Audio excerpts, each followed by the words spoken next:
Hey, what's up, y'all? Let's talk about why you just need to go and buy the house. Stop waiting and go buy the house. But first, I need you to like and subscribe to the YouTube channel. Leave me a comment, share the video with your friends, your family, or you know somebody's gonna buy a house. Share the Instagram. We're growing this year. We're coming hard, guys. So I appreciate the support. Let's keep it going. But let's talk about why you just need to go and buy the house. FOMO is a real thing, guys. FOMO is a real thing. We're always worrying about missing out on the next stock, the next crypto, the next interest rate, the next this, the next that, the latest gadget. We always want to be the first to have this or first to have that. Unfortunately, when it comes to building wealth, when it comes to money, when it comes to financial freedom, it's a process. Nothing's going to happen overnight. Unless you got the lottery numbers for tomorrow or the next day, you can share them with your boy. Then look, I just need 20%. Just give me 20%. You can keep the rest. But all jokes aside, FOMO is real, but we have to start preparing. We can't be upset and angry about deals we missed out on, or we didn't catch up to this, we didn't catch up to that. There's always going to be the hottest new crypto, hottest new stock, the hottest job market, the best places to live for cheap. There's always going to be those things. The first thing that we need to address, number one, interest rates. Look, the pandemic is long gone. Hopefully we never have to experience anything like that again. Look, leave all the political stuff aside. Vaccination, we're not talking about that. We're just talking about from a financial standpoint. Interest rates were at an all-time low.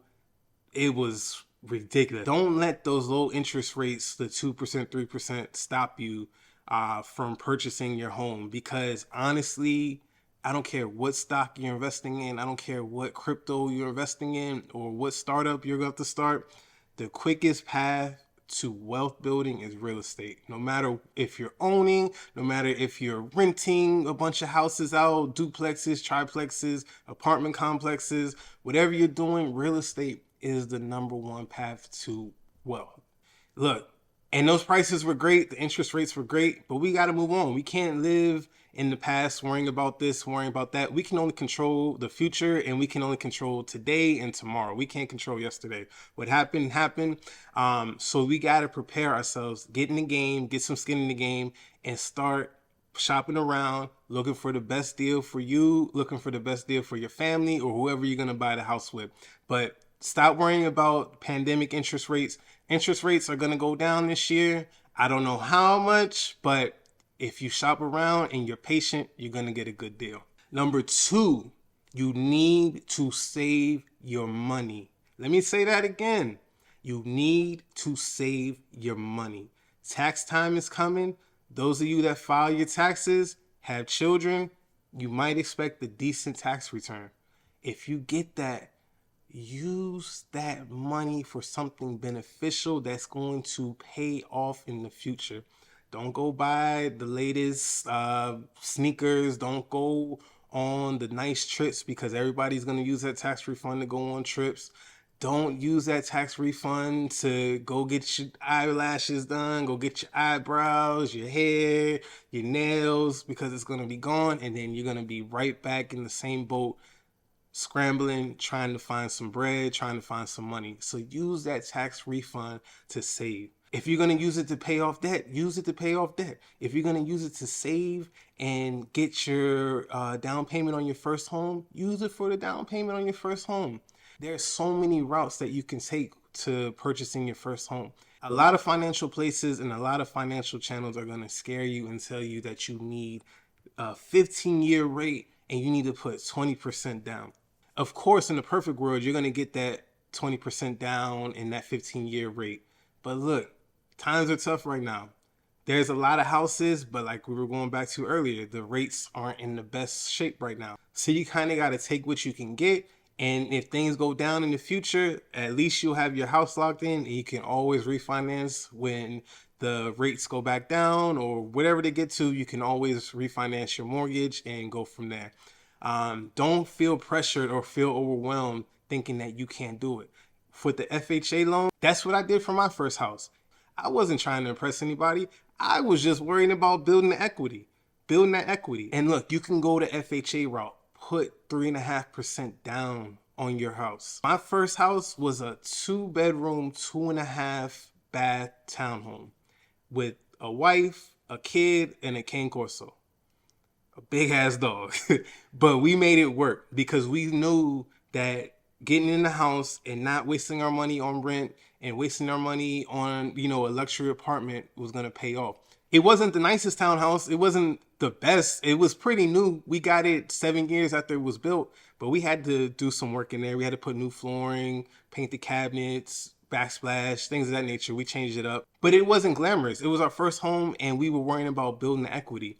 Fast forward 4 years later, we were able to tap into the equity, $100,000 to put down on a new construction home where we've been the last 2 years. Yes, we could have saved up that $100,000, but how long would it really taken us to save $100,000 with mortgage, car notes, gas, bills, utilities, insurance, daycare, dog food?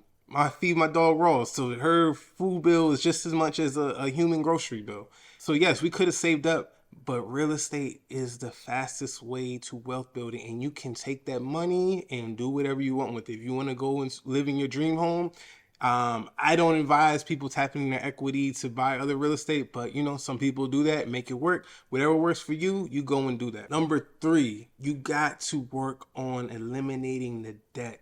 Going back to the tax refund, some people are getting huge tax refunds. Some people are getting $10,000, $12,000. Use that tax refund to eliminate your debt. Because when you're going to get approved for a mortgage, they're going to look at your debt to income ratio. They want to make sure your debt is low and your income is up here. So the less debt you have, the more house you'll be able to get and the easier it will be for you to qualify. Now, if you're married or you're single and your income is not enough to crush the debt to pay off the college loans or whatever debt you have, credit card debt, then that's when you got to go and start doing gig work. You don't have to do gig work forever, but DoorDash, Grubhub, Instacart. There's so much gig work out there that you can do. And no, the pay isn't glamorous. No, it's not this. No, it's not that. But nobody's saying you have to do it forever. Just do it long enough to crush that debt and have enough to save up for your down payment. Or if you don't want to do gig work, get a part-time job on the weekend. Put your pride aside. Go flip some burgers. Go push some carts. Go be a greeter. You don't have to do this gig work or it's part-time work for the rest of your life. Everybody thinks, oh my God, once I start this job, I got to stay here forever. No, do it until you get out of your situation. Then once you're out of your situation, shut the app off or go let your boss know, like, hey, it's been nice. I reached my goals. It's time for me to move on.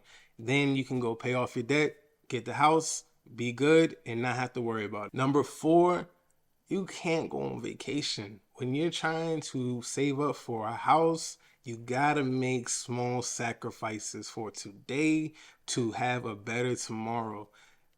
I had to sacrifice. Plenty of people had to sacrifice. Sometimes you get sick and tired of being sick and tired. So you have to make the sacrifices. Why are you going to go broke for islands that are going to still be there, for cities that are still going to be there, for beaches that are still going to be there? Once you come back from that 1 week, 2 week vacation, your problems are still going to be there. People go on vacation. You think, oh man, I got to mentally reset. But once you come back home, your problems are still there. They're still going to be there.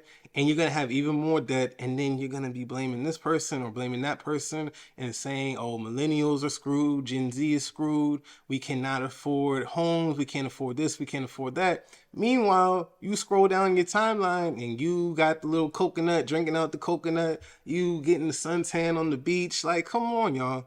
Come on, make a small sacrifice. A small sacrifice. I'm not saying you can never go on vacation ever again. That's not what I'm saying. Yes, you deserve a mental break, but take a staycation. Go to a hotel with a nice spa where you got to pay $200, $300 a night.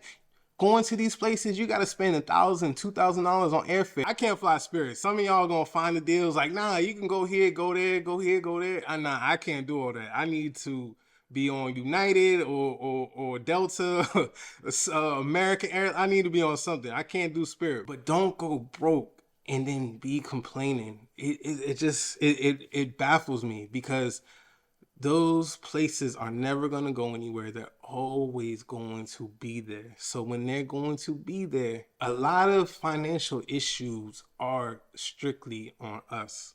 It's hard to admit. It sucks to look in the mirror and have to realize, like, I made this mistake.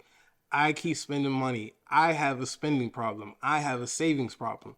It's okay. We weren't taught proper financial literacy. We weren't taught how to handle money. We weren't taught how to budget. But now that you know, when are you going to address the issues? We can't keep blaming other people for our issues. If your job sucks, go get a better job. If your job sucks, work on your resume to get a better job. If your job sucks, go back to school to get a certification or your degree. If your job sucks, you did not sign a lifelong contract with that company. There are a million companies that will take your skill sets and pay you for what you're worth.